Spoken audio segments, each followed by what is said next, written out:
Un collectif de défense des personnes affectées par le VIH-Sida était en conclave ce week-end au Palais du Peuple. Cette rencontre qui a regroupé les acteurs impliqués dans la lutte contre cette pandémie du siècle vise à faire des plaidoyers pour la promotion des droits des patients. Compte rendu, Mamadou Boy Diallo, Ibrahima Souri Kamara. Cette rencontre qui regroupe des acteurs évoluant dans la lutte contre le VIH-Sida vise à mettre en place des stratégies de riposte et de prévention contre la maladie.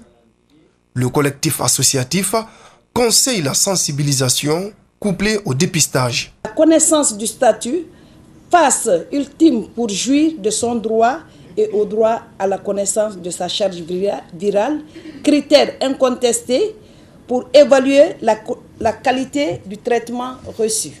Ce médecin a répondu à plusieurs questions liées notamment au mode de contamination et de prévention contre le sida.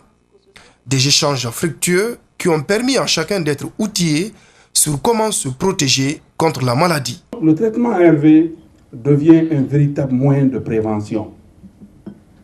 C'est pourquoi, ils l'ont dit, quand c'est dépisté à temps, traité à temps, on va moins gérer les infections opportunistes. Si vous remarquez bien, vous qui êtes dans les structures, avant le Fonds mondial achetait assez de médicaments contre les infections opportunistes. Mais maintenant, aujourd'hui, ils n'achètent pas.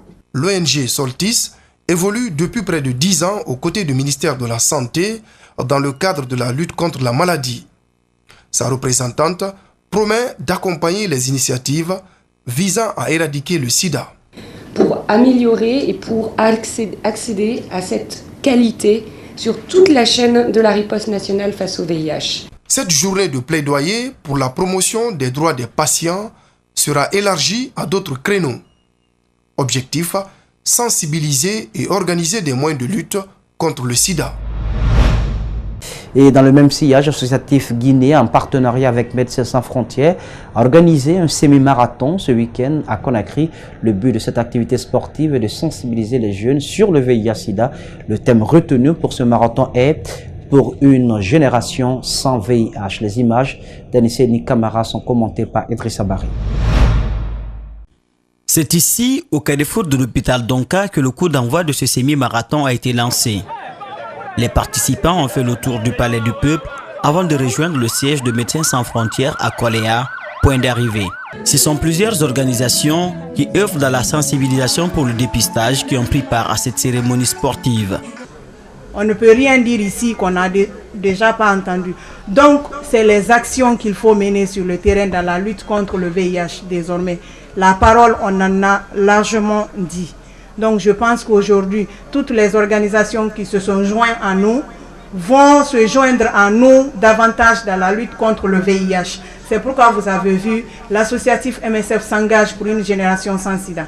L'objectif principal de ce semi-marathon est d'accompagner les personnes vivant avec le VIH-Sida dans leur lutte. L'associatif Médecins sans frontières a dans son programme un volet consacré à la lutte contre les stigmatisations à l'endroit des victimes de cette pandémie. Ça nous réconforte, ça nous montre que nous sommes accompagnés. C'est ce que le PVVH a besoin. Le PVVH a besoin de soutien moral. Et on a vu, on a commencé ensemble, on est arrivé, c'est nous qui avons gagné. On a tous gagné, surtout nous, le collectif. Parce que c'est dans notre œuvre, c'est dans la lutte contre le VIH et pour la protection des PVVH.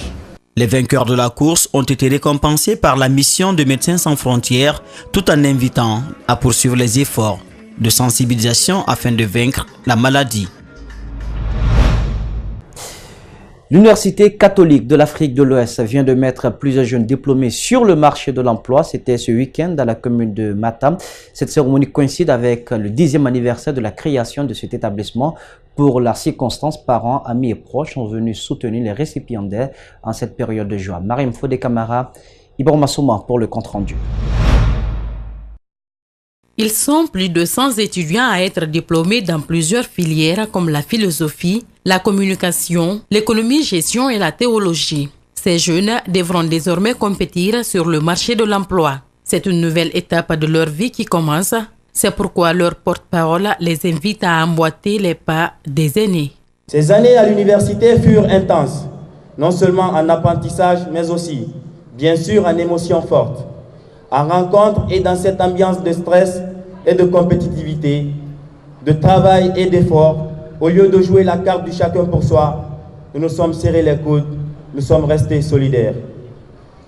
Nous pouvons qu'être fiers de ce diplôme et de notre formation qui nous donne des atouts importants pour notre vie professionnelle.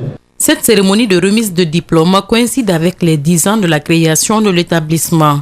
Le vice-président chargé de l'institution félicite les étudiants sortants. Permettez-moi juste de vous féliciter pour l'aboutissement de ce parcours semé d'embûches qui fut souvent rude et qui fut porteur très souvent de différends et de conflits entre vous et nous, mais dont je sais que vous savourez à présent avec satisfaction toute la joie et toute la fierté. Le vice-chancelier de l'UCAO, dans son homélie, invite les jeunes à se battre pour un meilleur avenir. Ne vous contentez pas d'un diplôme pour rester à la maison, dire « Ah, nous avons tout, on ne nous a pas employés encore », mais continuez à vous battre. Je vous encourage, chers étudiants, à vous battre encore pour être notre bonne publicité, notre vraie publicité, pas seulement à la télé, mais dans la vie. L'UCAO, une initiative des évêques de la conférence épiscopale régionale de l'Afrique de l'Ouest, l'institution a offert cette année 50 bourses d'études à certains bacheliers de son établissement.